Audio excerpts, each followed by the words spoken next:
e-news service, formation pratique en informatique à distance. Choisissez votre canal.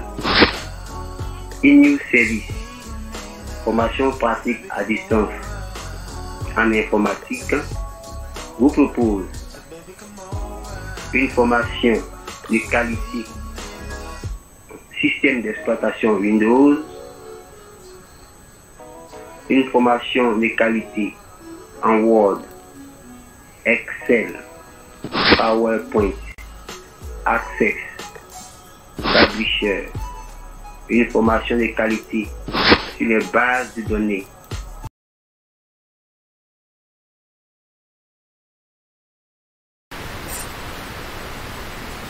Service e-news @gmail.com. Service e-news WhatsApp @gmail.com. 225 WhatsApp 225 05 05 64 64 86 97. 86 97. Programme de formation pratique en TIC, formation pratique en informatique. Classe de 6e, 5e, 4e et 3e. République de Côte d'Ivoire. Le tarif unique de la formation de la 6e à la 3e est 5 000 francs CFA pour tous ceux qui sont en Côte d'Ivoire et ceux qui sont à l'extérieur, 10 $ ou 10 livres sterling ou 10 euros. Hotep, merci.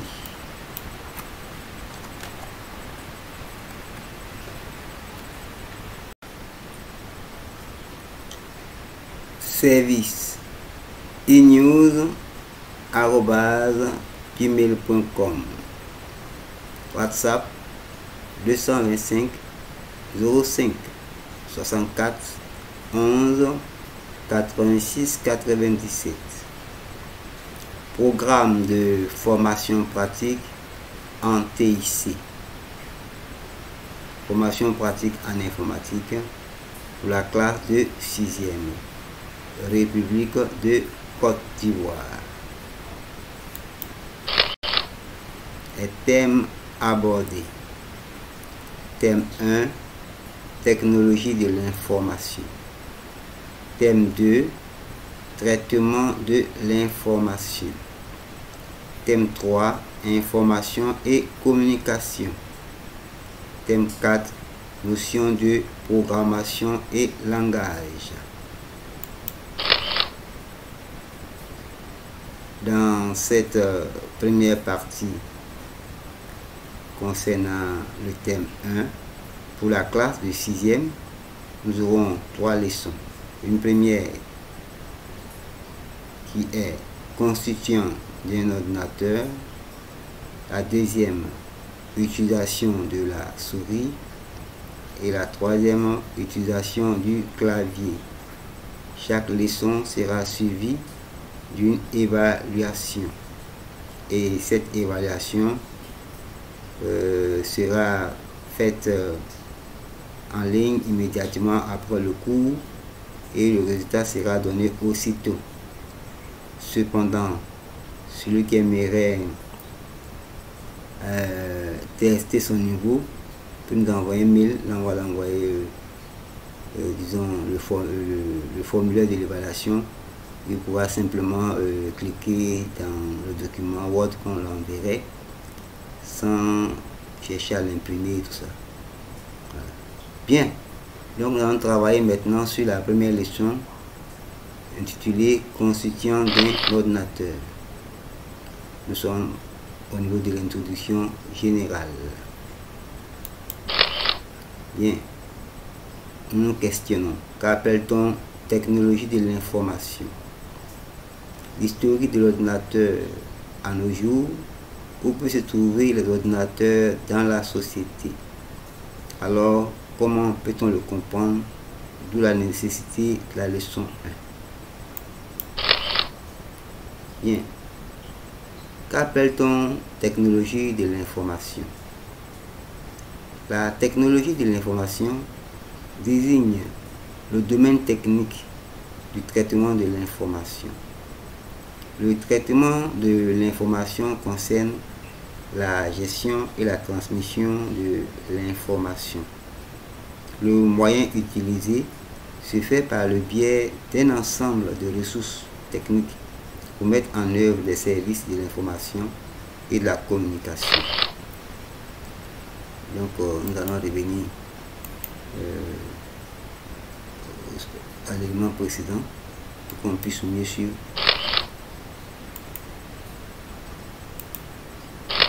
Voilà, donc je disais que le moyen utilisé se fait par le biais d'un ensemble de ressources techniques pour mettre en œuvre des services de l'information, de la communication, dans le but de produire, manipuler, convertir, stocker, gérer et transmettre et retrouver l'information afin de communiquer. C'est pourquoi on parle souvent d'éthique, technologie de l'information et de la communication. Dans pour un besoin scolaire, nous parlerons de TIC, c'est-à-dire technologie de l'information, de la communication et de l'éducation. Donc ce qu'il faut retenir ici, c'est que quand on parle de technologie de l'information, il s'agit simplement des moyens techniques qui sont mis en place pour traiter, pour gérer une ressource qui est l'information. Voilà, c'est pourquoi on parle de technologie de l'information. Bien. Maintenant, d'abord, concernant l'histoire de l'ordinateur, le jour, nous devons nous poser la question de savoir qu'est-ce qu'un ordinateur.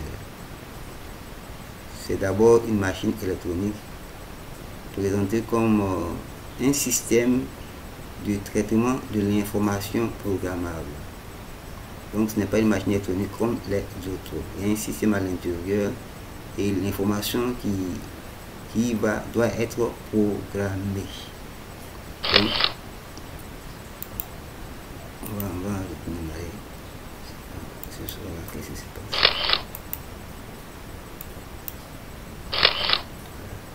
Bien, donc comme je disais, c'est d'abord une machine électronique présentée comme un système de traitement de l'information programmable.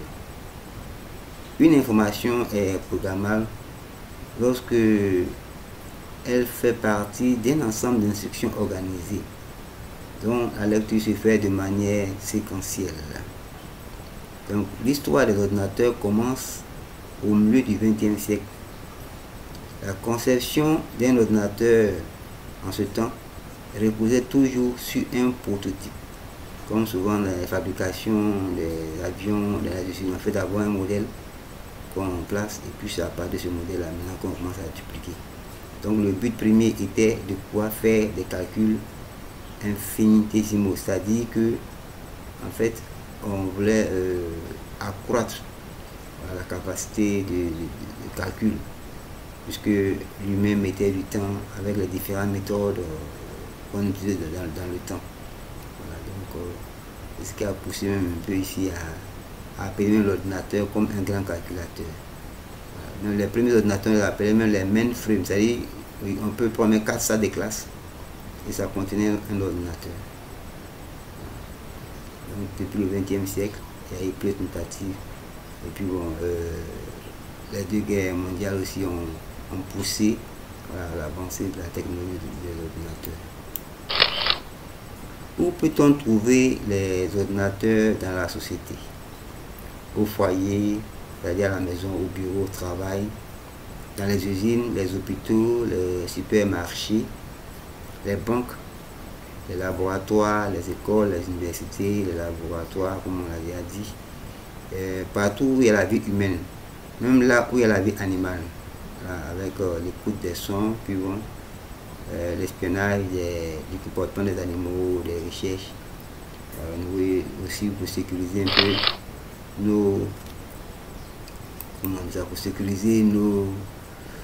pour sécuriser nos forêts, ainsi de suite. Donc l'ordinateur partout, il a pris tout ce que nous faisons. Maintenant, ce qu'il faut retenir ici, au lieu de rester dans l'illusion, c'est que s'il n'y a plus d'ordinateur, même les planteurs ne pourront plus avoir d'argent. Donc nous devons essayer de comprendre effectivement cet ordinateur-là. C'est pourquoi on fait cette première leçon pour les élèves de la classe de 6e. Donc on se pose la question, comment peut-on le comprendre, d'où la nécessité de cette leçon-là. Leçon 1, constituant d'un ordinateur. La première partie va concerner l'unité centrale et ses périphériques. Donc ce qui vient dire déjà que l'ordinateur est constitué de l'unité centrale et de ses périphériques. L'unité centrale c'est quoi? L'unité centrale est composée d'un boîtier, on aura le temps de voir ça en image après, contenant les composants fonctionnels de l'ordinateur. Voilà, donc il y a un boîtier qui contient à l'intérieur un ensemble de composants électroniques reliés les uns aux autres et puis bon, chacun ayant sa fonction. Donc quand on parle de l'unité centrale, il faut dire simplement que c'est un boîtier qui contient les composants fonctionnels de l'ordinateur. Maintenant, puisqu'on a défini l'ordinateur comme étant constitué de l'unité centrale et de ses périphériques, on va étayer un peu la notion des périphériques. Les périphériques sont l'ensemble des matériels permettant de faire entrer ou faire sortir l'information de l'unité centrale de manière compréhensible par l'homme. Donc ici on parle de périphérique d'entrée, périphérique de sortie ou les deux à la fois. Donc retenons ici que quand on parle de périphériques, c'est du matériel, voilà, qui ont différentes fonctions. Voilà, on aura le temps de voir ça en image. Mais la classe bien, à tout seigneur, tout honneur. Source de la conception de ces diverses progressions informatiques était ici pour les premiers et seconds cycles. Maintenant, nous allons cette année travailler sur le premier cycle par le biais du ministère de l'Éducation nationale et de la formation professionnelle, par la direction de la pédagogie et la formation continue, par la coordination nationale de TIC. Nous avons pu avoir un carnaval de formation pour la 6e jusqu'en terminale. En cette année, nous décidons de travailler pour la 6e à la 3e afin de préparer cette nouvelle jeunesse-là à la formation à distance, à la formation en ligne. Je disais qu'en matière de concept, voilà, nous devons quand même retenir un peu, voilà, les mots afin de pouvoir les utiliser, voilà, avec son alter ego, voilà, pour ne pas trop divaguer. Voilà, donc l'ordinateur est constitué de l'unité centrale et de ses périphériques. Donc, au niveau de ces périphériques là, les périphériques là permettent d'entrer des informations compréhensibles par l'homme dans l'ordinateur. Parce que l'objectif c'est d'améliorer la vie de l'humain, voilà, dans le travail, le soulager, et ainsi de suite. Voilà. Donc, il y a trois types de périphériques, entrée, sortie et entrée-sortie à la fois.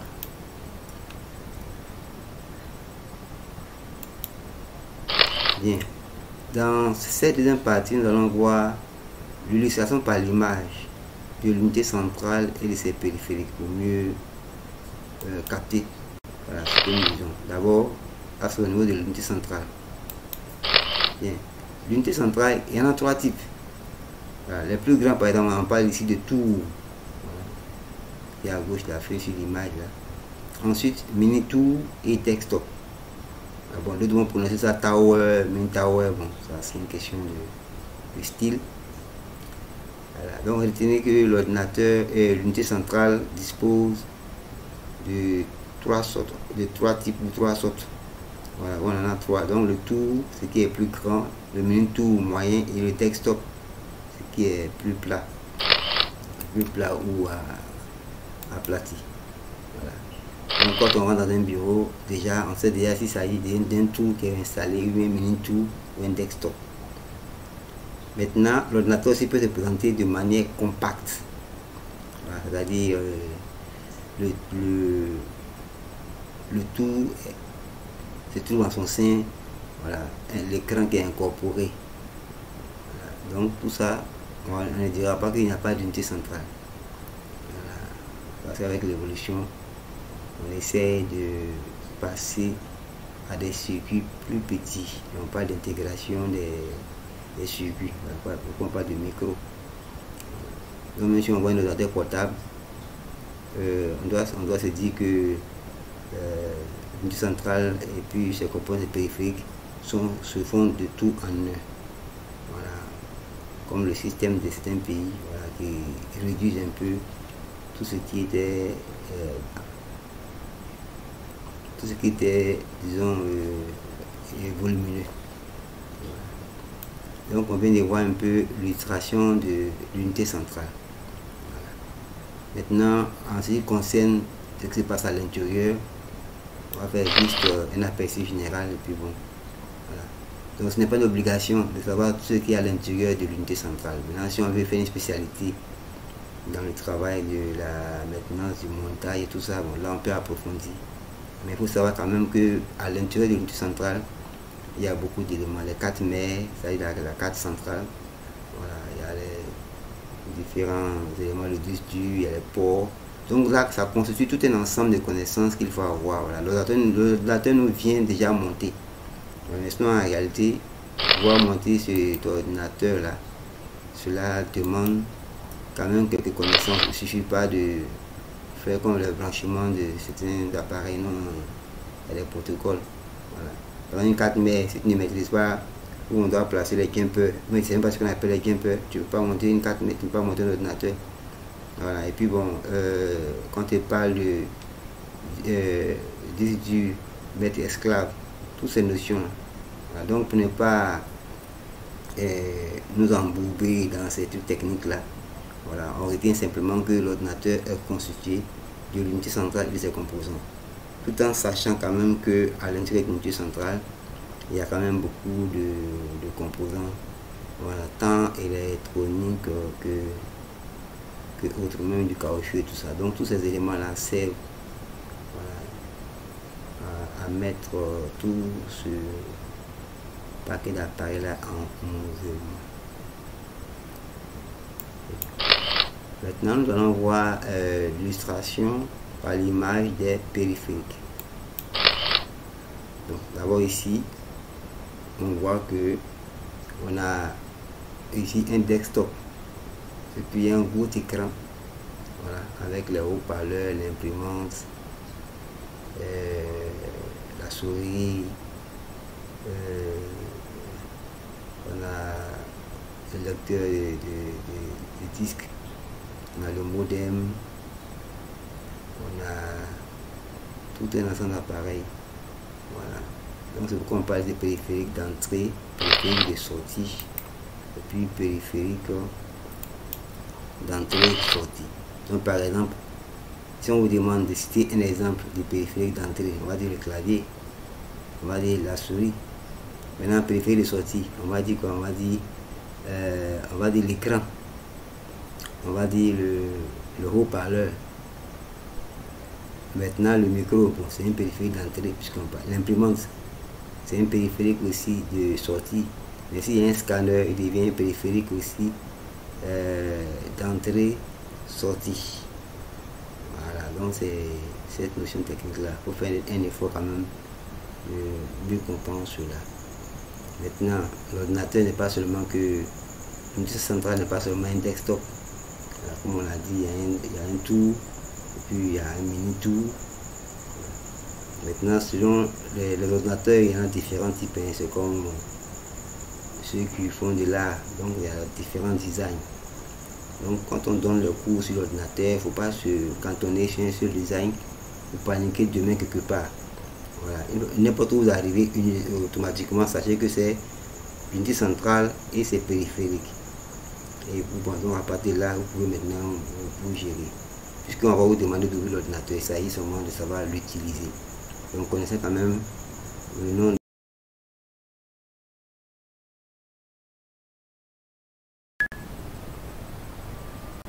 Bonjour, bonsoir. vos programmes et cours de formation pratique en informatique à distance pour la 6e et la 3e sont enfin disponibles. Veuillez vous inscrire via le formulaire d'inscription en dessous et si possible aussi utiliser le WhatsApp pour vous inscrire. C'est parti, on y va. Bien, donc il disait ici que concernant l'utilisation par l'image des périphériques, on doit retenir quelque chose. Il y a les périphériques d'entrée, les périphériques de sortie, et puis les périphériques d'entrée-sortie, c'est des fonctions. Donc quand on prend ici par exemple, on a un desktop, on sait déjà ce que c'est qu'un desktop. C'est une unité centrale qui est aplatie sous forme d'un rectangle. L'écran est un périphérique de sortie. Pourquoi? Parce que l'écran transmet l'information dehors. La souris et puis le clavier périphérique d'entrée parce qu'il permet de faire entrer l'information. Maintenant, si on prend le haut-parleur fait sortir l'information, le périphérique de sortie. Et le micro fait entrer l'information, périphérique d'entrée. L'imprimante sans scanner fait sortir l'information, périphérique de sortie. Mais l'imprimante avec scanner fait entrer l'information. Donc l'imprimante peut être un périphérique d'entrée-sortie. Comme finalement, les imprimantes de maintenant, il y a des scanners. Bon, celui qui dit que l'imprimante est un périphérique d'entrée-sortie, c'est pas totalement faux. Mais néanmoins, il faut dire que l'imprimante est un périphérique de sortie, le scanner est un périphérique d'entrée. Maintenant, une imprimante qui contient en son sein un scanner, c'est un périphérique d'entrée-sortie. Après ça, maintenant, il y a d'autres éléments aussi qu'on peut ajouter. Même la liaison même peut être ajoutée à l'ordinateur, ainsi de suite. Maintenant, en fonction du design de l'ordinateur, partout dans le trouver dans le bureau, dans les cyber, dans les lieux de travail, ce n'est pas forcément le même design. Puis chaque constructeur essaie d'apporter une touche spéciale. Mais ce qui est fondamental ici, c'est le même concept, c'est le même principe. Voilà pourquoi, si on a la maîtrise et la compréhension partout à l'ordinateur, c'est peut-être pendant les 5 premières minutes qu'on serait un peu dans le vent. Après, tout le reste devient facile. Donc ce qu'on a appris. Néanmoins, il faut retenir quand même ces mots-là, les mots démo, parleur, location, tout ce vocabulaire-là, voilà, pour pouvoir au moins appréhender la compréhension dans nos différentes recherches. Bien. Nous allons tirer la conclusion de cette première leçon. Les constituants de l'ordinateur sont l'unité centrale et ses périphériques. Ces périphériques peuvent être pour la sortie ou pour l'entrée des informations via l'unité centrale ou encore les deux entrées, c'est-à-dire entrée-sortie. Donc cette première leçon 1 de la classe de 6e, niveau 6e, vient ainsi de s'achever. Donc en dessous de cette vidéo, il y aura un formulaire d'évaluation automatique.